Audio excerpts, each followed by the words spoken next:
saya Intan sama Dina. Dan Dokter Haikal. Aduh, Dokter Haikal tadi enak banget ya.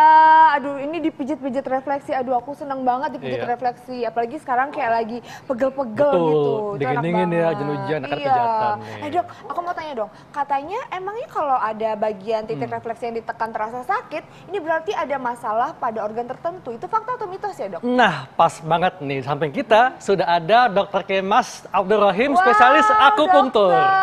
Siang Dok, apa kabar? Dokter, apa kabar? Dokter, aku mau cobain dong, Dok. Di refleksi aku mau tahu sebenarnya Kan ada penasaran nih Dok, ya? tentang pijat refleksi. Dok, bener nggak sih Dok? Katanya nih kalau misalnya pada bagian titik-titik refleksi yang ditekan terasa sakit, ini berarti ada masalah pada organ tertentu. Ini fakta atau mitos Dok? Coba deh Dok, aku kira-kira ada nggak ya Dok? Jadi sebetulnya kalau penekanan pada titik tertentu, apakah dia pasti berhubungan dengan organ itu mitos. Mitos Dok ya? Oh, jadi nggak ada hubungannya Dok? Jadi tidak selalu maksudnya. Oh, tidak selalu tapi ada berhubungan. kemungkinan ya.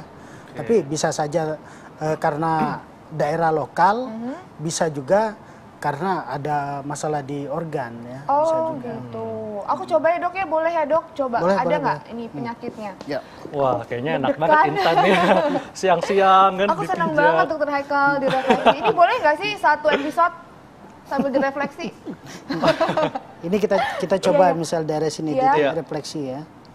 Bisa di sini Aduh, ya. ini agak-agak lumayan sakit. Ini kenapa Dok? Ya, ini bisa aja ini karena tekanannya terlalu kuat atau memang ada daerah sini yang bermasalah atau bisa juga hubungan dengan organ ya. Tekanannya memang harusnya seberapa Dok? Jadi tekanannya ini kira-kira 1 sampai 3 kilo. 1 sampai 3 kilo. 1 sampai 3 Kekuatan kilo. penekanannya Dok ya? Iya, kekuatan penekanannya. Tapi kalau andai kata pasiennya terasa sakitan gimana Dok? Ya, senyaman pasien. Senyaman pasien ya? Senyaman pasien. Kalau dia terlalu sakit, itu justru efeknya buruk terhadap pasien. Karena dia merangsang sistem simpatis ya. Iya. Tapi kalau misalnya dia nyaman, justru dia efeknya sistem imun jadi meningkat, serotonin meningkat, jadi pasien juga rileks. Jadi bisa bikin rileks Dok ya? Tapi iya Dok, Dok boleh lagi Dok? Mesti dibayar ini. Dok, tapi katanya nih ya Dok ya, ada juga beberapa penyakit yang bisa disembuhkan oleh refleksi, dengan pijat refleksi. Ini fakta atau mitos? Fakta. Oh fakta. Penyakit apa aja Dok? Jadi penyakit yang bisa itu misalnya ya untuk nyeri pinggang. Stroke juga? Kalau stroke enggak ya. Jadi untuk misalnya gejala saja, mengatasi gejala. Oh, tapi Jadi bukan kalau menyembuhkan untuk- ya? Bukan Hanya menyembuhkan. mengatasi gejala. Hanya mengatasi gejala atau mengurangi capek, untuk relaksasi atau bisa untuk ya supaya gampang tidur, untuk insomnia masih oke. Nah Dok, yang bisa diketahui dari telapak kaki ini, dari titik-titik yang mana aja Dok? Iya. Jadi telapak kaki ini sebetulnya ada area refleksi ya. Ini yang terhubung dengan organ-organ di dalam, atau bisa juga dengan daerah tulang ya, Seperti misalnya apa, di Dok? sini ya. Ya, misalnya di sini. Di sini ini sepanjang daerah kaki di sini ya, bagian dalam. Ya. Ini berhubungan dengan tulang belakang. Tulang belakang Dok Tulang ya? belakang. Oke. Jadi misalnya kalau kita tekan atau dengan menggunakan alat, ini bisa kita cari ya. Jadi di mana yang paling nyeri, itu biasanya di situ yang kita agak lebih lama ya. Kira-kira bisa 3 sampai 5 menit ya. Nanti di tempat lain terus kita ulangi lagi. Nah, ini bisa untuk nyeri pinggang. Sudah pernah kita teliti. Dok, apakah selalu menggunakan alat atau bisa dengan tangan Dok? Iya. Bisa dengan tangan, bisa dengan alat ya. Ada juga kalau seperti ini bisa untuk telinga. Telinga? Iya. Nah, kalau daerah telinga ini bisa menggunakan ini ya. Nah, gitu. Terus Dok, ini telapak kaki kiri dan telapak kaki kanan punya fungsi yang sama nggak Dok kalau direfleksi? Sama. Oh sama? Kiri kanan sama. Iya. Jadi sama seperti meridian ya. Jadi di seluruh jari-jari kaki ini kan berjalan meridian. Ada meridian limpa, meridian lambung. Ini sebelah kiri dengan kanan sama. Oh sama. Sama saja. Oke. Dok. Ya, Dok, banyak banget ya Dok ya orang yang beranggapan katanya kalau seandainya kita salah nih melakukan refleksi, itu bisa menyebabkan kelumpuhan, Dok. Ini fakta atau mitos, Dok? Tapi ditahan dulu jawabannya. Kita akan simak jawabannya nanti. Tetap di Hidup Sehat. Dan nyata nih masih menggantung, Dok, pertanyaannya ya. Kalau salah melakukan refleksi pijatannya, Dok, ini bisa menyebabkan kelumpuhan. Ini fakta atau mitos, Dok? Mitos itu. Oh, mitos. Jadi kalau kita salah pijat, paling ya tidak ada efek aja. Oh gitu. Paling sakit, Dok ya? Paling sakit. Oke. Nah terus Dok, alat apa aja sih yang bisa dipergunakan untuk refleksi? Ya, alat yang bisa digunakan untuk refleksi itu di samping tangan ya, jari, bisa siku ya. Iya, kalau bisa juga lutut atau menggunakan alat-alat seperti ini. Oh, itu untuk apa, Dok? Itu ini apa bisa. namanya? Ini alat untuk apa? Pressure telinga. Telinga. Oh, telinga. Jadi telinga bisa direfleksi juga. Selain telapak kaki bisa telinga juga, Dok, bisa. ya? Jadi untuk apa, Dok? titik refleksi itu, area refleksi itu bisa di telapak kaki, tangan, kemudian di telinga. Oh gitu. Sebetulnya yang paling banyak penelitian itu area refleksi di telinga. Oh gitu. Nah kan kalau di telapak kaki biasanya untuk penyakit dalam, Dok. Terus kalau di telinga untuk apa, Dok? Kalau di telinga nih untuk penyakit dalam, untuk bisa juga, Dok, ya? relaksasi, untuk gangguan tidur. Oh gitu, gangguan tidur juga boleh dicoba, Dok?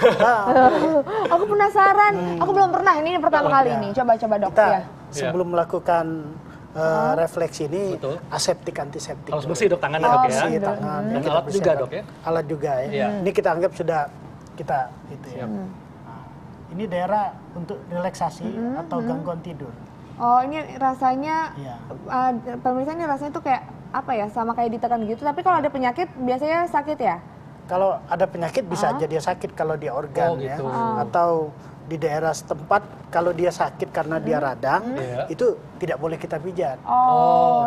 Nah ini aku rasanya nih kayaknya cuman, tapi memang baru berasa sampai di telinga aja. Ini berarti normal ya, Dok? Normal. Jadi misalnya di sini. Dok, ini nih biasanya, Dok, ya, sebenarnya nah ini sakit, Dok. masyarakat ingin tahu, Dok, refleksi ini apakah ada juga organ-organ tertentu. Apakah refleksi ini hanya untuk menentukan penyakit atau ada manfaat lainnya, Dok? Ya, jadi ini ada juga yang penelitian. Misalnya daerah-daerah sini yang nyeri, itu ada hubungan dengan organ bisa. Gangguan organ apa, Dok, biasanya? Ini bisa misalnya tergantung lokasinya. Jadi ini semua organ ini ada. Jadi gambaran seperti bayi di dalam kandungan ya. Jadi ini daerah kepala, ya kan. Kalau ini daerah tulang, tulang belakang ya. Ya ini kaki, ini tangan ya. Kalau di sini ini ada organ namanya organ jantung atau paru. Ya kan? Kemudian di sini ada ginjal ya. Kemudian kalau di sini ini lambung. Jadi di mana yang nyeri itu biasanya tergantung dengan organ apa yang kita. Gitu. Nah, Dok, kalau misalnya dipencet gitu, bisa berkurang nggak, Dok, rasa sakitnya di lambung? Bisa. Bisa, coba, Dok. Bisa. Aku agak terganggu nih. Agak kembung ya? Iya, agak kembung. Coba. Kalau penyakitnya baru atau kondisi istilahnya, ini kita pencet daerah. Gimana, Intan, rasa Intan? Sampai ke lambung nggak rasanya? Tuh aku lagi ngerasain gitu. Lagi menghayati dia, menghayati rasanya nih. Tapi rasanya memang sakitnya tapi dari sini sampai sini ya, Dok ya? Terasa sakitnya sih. Kalau ini sebetulnya saraf-sarafnya lebih banyak, nervus vagus ya, nervus pulu. Jadi berhubungan dengan sistem otonom. Nanti dia bisa langsung ke organ lambung juga. Nah, Dok, kan aku seneng banget refleksi nih sebenarnya. Terus ada batasan nggak sih, Dok, berapa kali gitu sebaiknya melakukan refleksi dalam 1 minggu? Itu 1 minggu kira-kira maksimal 2 kali lah. Maksimal? 2 kali seminggu. 2 kali? Iya. Ya, kecuali kalau kita kondisi akut ya, betul-betul barangkali mungkin nyeri, pegal atau apa, boleh sampai 3 kali gitu. Dok, ini kan ada phantom telinga, Dok. Nah, tadi mungkin supaya lebih jelas, Dok. Titiknya apa saja, Dok? Jadi ini misalnya ini nama titik organ reproduksi di sini. Reproduksi, Dok, ya. Reproduksi. Ini contohnya masalah apa nih, Dok? Masalah misalnya apakah bisa kena kemandulan juga? Nah, bisa untuk kemandulan, bisa. Bisa membantu mengatasi kemandulan. Iya, bisa gitu. Ada juga di sini titik misalnya paru-paru. Paru-paru. Nah. Ini apa dok? Contohnya apa? Paru-paru Masalah apa gimana, ya? paru-paru? Contoh misalnya untuk rinitis. Rinitis ya. alergi. Itu bisa kita rangsang daerah paru-parunya di sini. Ini juga ada titik jantung. Misalnya kondisi tachikardi. Nah, itu. Nah dok, ini kan sekarang kita udah tahu ya titik-titiknya. Ini boleh dilakukan sendiri atau memang harus sama ahlinya dok? Kalau daerah telinga ini dengan ahli yang kompeten ya. Punya kompetensi. Kenapa dok? Karena kalau berlebihan, misalnya terlalu kuat penekanan ataupun terlalu lemah, dia efeknya bisa merusak. Merusak organ yang berhubungan dengan titik ini atau gimana dok? Jadi misalnya kalau kita terlalu kuat, merangsang sistem simpatis, kita tujuan nurunkan tensi, nanti malah naik tensi. Kaget dok ya, jadi langsung berhubungan ke organnya ya dok, ya bahaya ya. Kemudian ini ada indikasi, ada kontraindikasinya juga. Jadi kalau ada kontraindikasi, misalnya ada infeksi, atau ada misalnya kanker di daerah telinga, itu nggak boleh diapa-apain. Jadi memang ada dok penyakit, kondisi-kondisi tertentu nih yang tidak boleh direfleksi, misalnya kayak dari penyakit atau misalnya usia berapa yang tidak boleh. Ini gimana nih? Jadi kontraindikasi itu misalnya kalau kita pijat di daerah kaki misalnya, itu ada penyakit namanya neuropati, diabetes, itu tidak boleh dipijat. Gitu. Diabetes nggak boleh? Diabetes, misalnya yang gula darahnya tinggi, sudah ada gangguan, ada luka, ataupun sudah ada gangguan rasa. Dia kurang berasa. Nah, kalau kita terlalu kuat, itu bisa aja menyebabkan perlukaan. Tapi kalau untuk usia ada nggak dok batasan? Kalau usia nggak ada. Anak kecil udah boleh refleksi? Kayak balita dok, ini kan kayak balita dok tangannya nih. Jadi yang penting sebetulnya kalau kalau kita mau melakukan refleksi itu sebetulnya kalau misalnya pada balita itu paling dengan dielus. Jadi kalau seperti apa dok? Dielus kayak kita coba dok, contohnya dok. Jadi saya ya. Misalnya kita elus begini aja, ini jadi tidak kuat. Tapi kalau penekanan, misalnya kita tekan gitu. Bila perlu dengan ujung kuku atau dengan ini penekanan ini ya. Ini rasanya sih memang emang ada penekanan, tapi memang kayak efeknya tuh ke atas dok ya. Iya, ke atas. Rasa kayak efek ke atas gitu. Ke atas ya. Nah ini kan ditangkap oleh saraf-saraf aferen primer di sini sampai ke tulang belakang. Nanti ada efek segmentalnya. Nanti juga dialirkan ke saraf pusat. Ada efek sentralnya juga. Nah, dok, saya masih bingung nih. Sebenarnya refleksi ini untuk apa dok fungsinya? Apakah untuk mengurangi rasa sakit atau meminimalisir penyakit atau hanya sebatas untuk terapi untuk relaksasi aja dok? Sebetulnya kalau refleksi itu karena area ya. Beda dengan akupunktur. Akupunktur itu akupoint, titik. Kalau titik itu lebih spesifik, jadi di area di otak itu lebih spesifik. Dan pakai jarum dok? Dan pakai jarum. Tapi kalau ini pijat, ini biasanya bukan titik yang kena, tetapi area.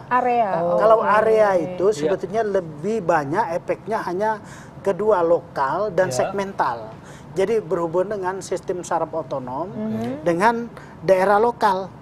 Nah, jadi biasanya kalau untuk penyembuhan itu nggak pas ya. Kecuali kalau di telinga. Kalau telinga itu karena areanya kecil, boleh dibilang sudah dianggap dia titik, itu bisa untuk terapi.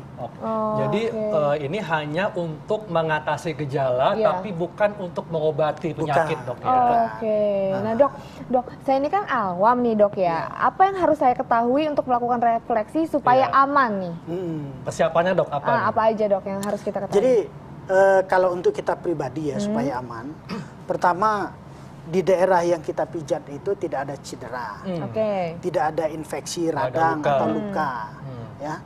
Nah, atau tidak ada misalnya semacam benjolan yang kita curigai tumor atau kanker, itu jangan. Nah, kemudian kalau kita mau aman waktu kita pijat refleksi itu jangan kondisi lapar banget. Gitu. Justru kalau perut kosong malah meningkatkan asam lambung dok seperti kurang itu. Bagus ya. Iya. Jadi efeknya ke tubuh bukan meningkatkan sistem imun, bukan serotonin dan lain-lain yang keluar, Iya. tapi justru kita jadi Mencetuskan rasa sakit berarti ya? mencetuskan. Oke. Makasih dokter. Informasinya ini aku jadi sekarang tahu nih persiapan.